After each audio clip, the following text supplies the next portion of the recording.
The Great War moved into its second and third years with a ferocity the world had never witnessed. By 1916, the optimism that soldiers carried in 1914 had completely vanished. Europe was no longer a continent of quick marches and grand offensives. It had become a graveyard of hopes, a landscape shattered by steel and fire. Both sides sought a breakthrough, but every attempt only deepened the nightmare. The year began with one of the longest and most brutal battles ever recorded.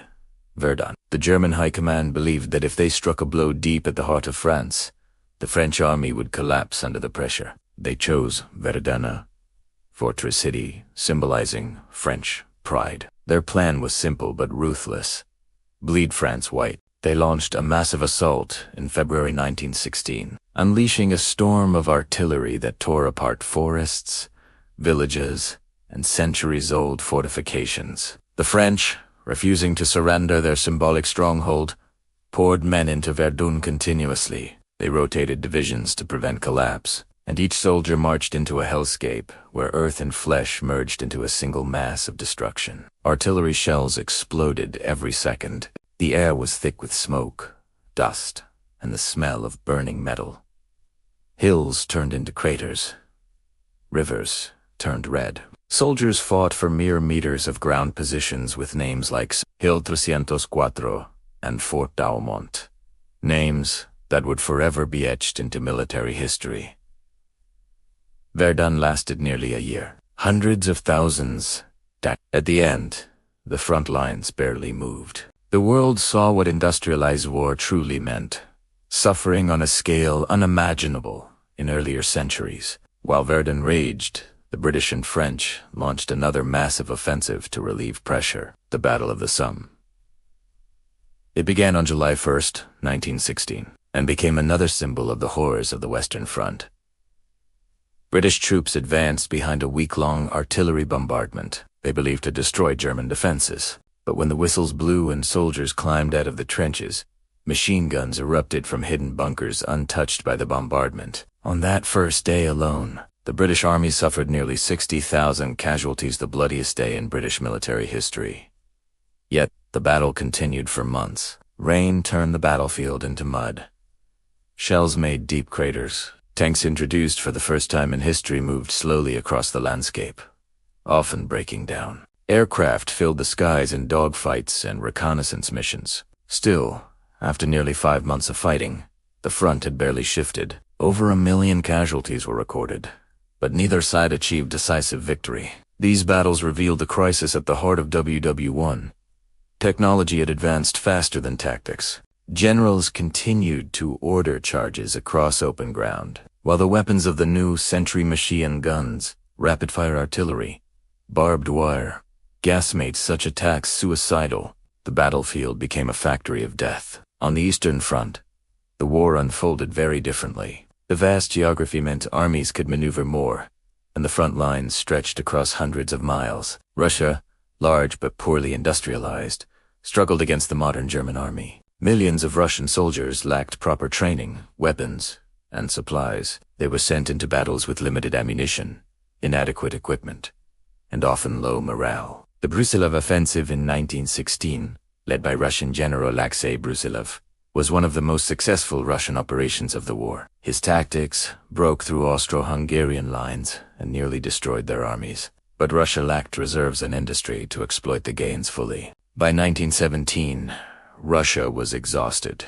Food shortages, economic collapse, and political instability reached breaking point. A revolution erupted in St. Petersburg.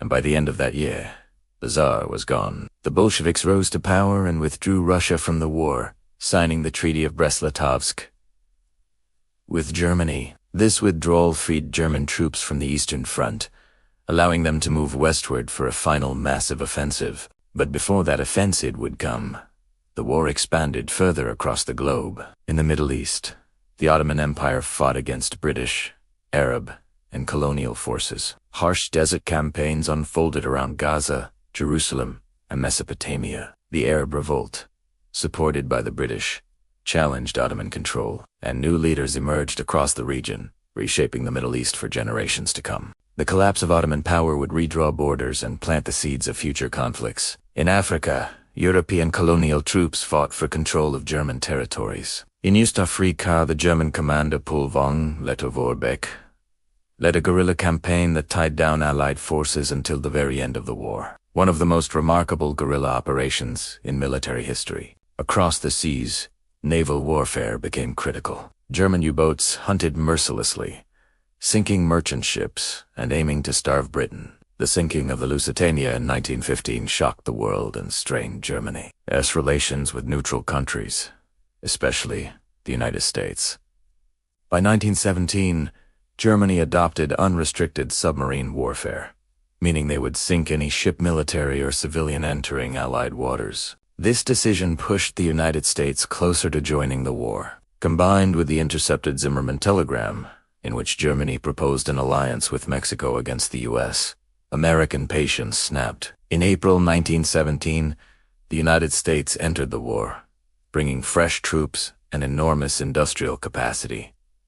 This changed everything. Germany knew they had a limited window before American strength turned the tide. That window came in the spring of 1918, when Germany launched their last great gamble.